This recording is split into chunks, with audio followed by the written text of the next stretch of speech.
Persuasion by Jane Austen. Chapter 19. While Admiral Croft was taking this walk with Anne and expressing his wish of getting Captain Wentworth to Bath, Captain Wentworth was already on his way thither.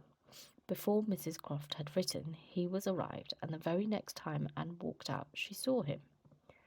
Mr. Elliot was attending his two cousins and Mrs. Clay. They were in Milsom Street. It began to rain, not much, but enough to make shelter desirable for women, and quite enough to make it very desirable for Miss Elliot to have the advantage of being conveyed home in Lady Dalrymple's carriage, which was seen waiting at a little distance. She, Anne, and Mrs. Clay, therefore, turned into Molland, while Mr. Elliot stepped to Lady Dalrymple to request her assistance. He soon joined them again, successful, of course. Lady Dalrymple would be most happy to take them home, and would call for them in a few minutes. Her ladyship's carriage was a barouche, and did not hold more than four with any comfort. Miss Carteret was with her mother. Consequently, it was not reasonable to expect accommodation for all the three Camden Place ladies. There could be no doubt as to Miss Elliot. Whoever suffered inconvenience, she must suffer none. But it occupied a little time to settle the point of civility between the other two. The rain was a mere trifle, and Anne was most sincere in preferring a walk with Mr. Elliot. But the rain was also a mere trifle to Mrs. Clay. She would hardly allow it even to drop at all, and her boots were so thick, much thicker than Miss Anne's, and in short, her civility rendered her quite as anxious to be left to walk with Mr. Elliot as Anne could be, and it was discussed between them with a generosity so polite and so determined that the others were obliged to settle it for them. Miss Elliot maintaining that Mrs. Clay had a little cold already, and Mr. Elliot deciding on appeal that his cousin Anne's boots were rather the thickest. It was fixed accordingly that Mrs. Clay should be of the party in the carriage, and they had just reached this point when Anne, as she sat near the window, descried, most decidedly and distinctly, Captain Wentworth walking down the street. Her start was perceptible only to herself, but she instantly felt that she was the greatest simpleton in the world, the most unaccountable and absurd. For a few minutes she saw nothing before her. It was all confusion. She was lost, and when she had scolded back her senses, she found the others still waiting for the carriage, and Mr. Elliot, always obliging, just setting off for Union Street on a commission of Mrs. Clay's.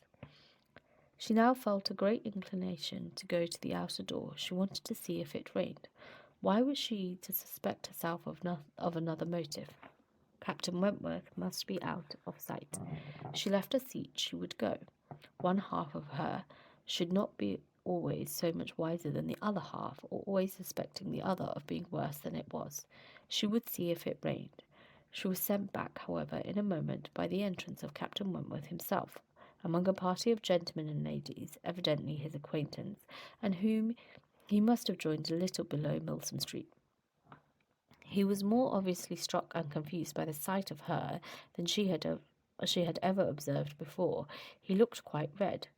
For the first time since their renewed acquaintance, she felt that she was betraying the least sensibility of the two. She had the advantage of him in the preparation of the last few moments. All the overpowering, blinding, bewildering first effects of strong surprise were over with her. Still, however, she had enough to feel.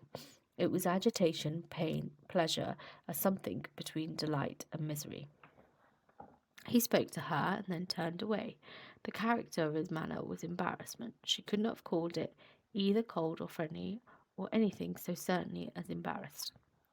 After a short interval, however, he came towards her and spoke again. Mutual inquiries on common subjects passed, neither of them probably much the wiser for what they heard, and Anne continuing fully sensible of his being less at ease than formerly. They had, by dint of being so very much together, got to speak to each other with a considerable portion of apparent indifference and calmness, but he could not do it now. Time had changed him, or Louisa had changed him. There was a consciousness of some sort or other. He looked very well, not as if he had been suffering in health or spirits, and he talked of Uppercross, of the Musgroves, nay, even of Louisa, and had even a momentary look of his own arch significance as he named her. But yet it was Captain Wentworth not comfortable, not easy, not able to feign that he was. It did not surprise, but it grieved Anne to observe that Elizabeth would not know him. She saw that he saw Elizabeth, that Elizabeth saw him, and that there was complete internal recognition on each side. She was convinced that he was ready to be acknowledged as an acquaintance, expecting it, and she had the pain of seeing her sister turn away with unalterable coldness. Lady Dalrymple's carriage, for which Miss Elliot was growing very impatient, now drew up. The servant came in to announce it. It was beginning to rain again, and altogether there was a delay and a bustle and a talking which must make all the little crowd in the shop understand that Lady Dalrymple was calling to convey Miss Elliot. At last Miss Elliot and her friend, unattended by the servant, for there was no cousin returned, were walking off, and Captain Wentworth, watching them, turned again to Anne, and by manner, rather than by words, was offering his services to her. "I am much obliged to you," was her answer, but I am not going with them. The carriage would not accommodate so many. I walk. I prefer walking. But it rains. Oh, very little. Nothing that I regard. After a moment's pause, he said, "Though I came only yesterday, I have equipped myself properly for Bath already, you see," pointing to a new umbrella. "I wish you would make use of it, if you are determined to walk, though I think it would be more prudent to let me get you a chair." She was very much obliged to him, but declined at all, repeating her conviction that the rain would come to nothing at present, and adding, "I am only waiting for Mr. Elliot. He will be here in a moment, I am sure." She had hardly spoken the words when Mr. Elliot walked in. Captain Wentworth recollected him perfectly. There was no difference between him and the man who stood on the steps at Lyme, admiring Anne as she passed, except in the air and look and manner of the privileged relation and friend. He came in with eagerness, appeared to see and think only of her, apologized for his stay, was grieved to have kept her waiting, and anxious to get her away without further loss of time, and before the rain increased. And in another moment they walked off together, her arm under his, a gentle and embarrassed glance, and a "good morning to you," being all that she had time for as she passed away. As soon as they were out of sight, the ladies of Captain Wentworth's party began talking of them. "Mr. Elliot does not dislike his cousin, I fancy." "Oh, no, that is clear enough. One can guess what will happen there. He is always with them, half lives in the family, I believe. What a very good-looking man." "Yes, and Miss Atkinson, who dined with them once at the Wallaces, said he is the most agreeable man she ever was in the company with." "She is pretty, I think, Anne Elliot, very pretty, when one comes to look at her. It's not the fashion to say so, but I confess I admire her more than her sister. Oh, so do I, and so do I. No comparison, but the men are all wild after Miss Elliot, and Anne is too delicate for them." Anne would have been particularly obliged to her cousin if he would have walked by her side all the way to Camden Place without saying a word.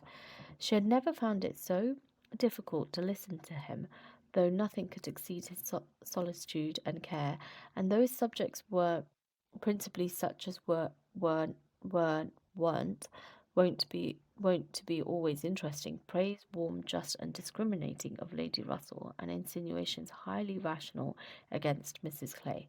But just now she could think only of Captain Wentworth. She could not understand his present feelings, whether he were really suffering much from disappointment or not. Until that point was settled, she could not be quite herself. She hoped to be wise and reasonable in time, but alas, alas, she must confess to herself that she was not wise yet.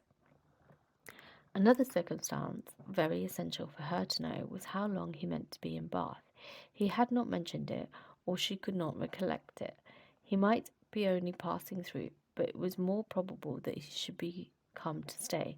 In that case, so liable as everybody was to meet everybody in Bath, Lady Russell would in all likelihood see him somewhere. Would she recollect him? How would it all be? She had already been obliged to tell Lady Russell that Louisa Musgrove was to marry Captain Benwick, and it had cost her something to encounter Lady Russell's surprise, and now, if she were by any chance to be thrown into company with Captain Wentworth, her imperfect knowledge of the matter might add another shade of prejudice against him. The following morning Anne was out with her friend, and for the first hour in an incessant and fearful sort of watch for him in vain, but at last, in returning down Pulteney Street, she distinguished him on the right-hand pavement at such a distance as to have him in view the greater part of the street. There were many other men about him, many groups walking the same way, but there was no mistaking him. She looked instinctively at Lady Russell, but not from any mad idea of her recognize him so soon as she did herself. No, it was not to be supposed that Lady Russell would perceive him till they were nearly opposite. She looked at her, however, from time to time, anxiously, and when the moment approached which must point him out, though not daring to look again of her own countenance, she knew she was unfit to be seen. She was yet perfectly conscious of Lady Russell's eyes being turned exactly in the direction for him, of her being, in short, intently observing him. She could thoroughly comprehend the sort of fascination he must possess over Lady Russell's mind, the difficulty it must be for her to withdraw her eyes, the astonishment she must be feeling that 8 or 9 years should have passed over him, and in foreign climes and in active service too, without robbing him of one personal grace. At last, Lady Russell drew back her head. Now, how would she speak of him? You will wonder, said she, what has been fixing my eyes so long, but I was looking after some window curtains which Lady Alicia and Mrs. Frankland were telling me of last night. They described the drawing-room window curtains of one of the houses on this side of the way and this part of the street as being the handsomest and best hung of any in Bath, but could not recollect the exact number, and I have been trying to find out which it could be. But I confess I can see no curtains hereabouts that answer their description. Anne sighed and blushed and smiled in pity and disdain, either at her friend or herself. The part which provoked her most was that in all this waste of foresight and caution she should have lost the right moment for seeing whether he saw them. A day or two passed without producing anything. The theatre or the rooms where he was most likely to be were not fashionable enough for the Elliots, whose evening amusements were solely in the elegant stupidity of private parties, in which they were getting more and more engaged. And Anne, wearied of such a state of stagnation, sick of knowing nothing, and fancying herself stronger because her strength was not tried, was quite impatient for the concert evening. It was a concert for the benefit of a person patronized by Lady Dalrymple. Of course they must attend. It was really expected to be a good one, and Captain Wentworth was very fond of music. If she could only have a few minutes' conversation with him again, she fancied she should be satisfied, and as to the power of addressing him, she felt all over courage if the opportunity occurred. Elizabeth had turned from him. Lady Russell overlooked him. Her nerves were strengthened by these circumstances. She felt that she owed him attention. She had once partly promised Mrs. Smith to spend the evening with her, but in a short hurried call she excused herself and put it off, with the more decided promise of a longer visit on the morrow. Mrs. Smith gave a most humoured acquiescence. "By all means," said she, "only tell me all about it when you do come. Who is your party?" Anne named them all. Mrs. Smith made no reply, but when she was leaving, I said, and with an expression half serious, half arch, "Well, I heartily wish your concert may answer, and do not fail me tomorrow if you can come, for I begin to have a foreboding that I may not have many more visits from you." Anne was startled and confused, but after standing in a moment's suspense, was obliged, and not sorry to be obliged, to hurry away.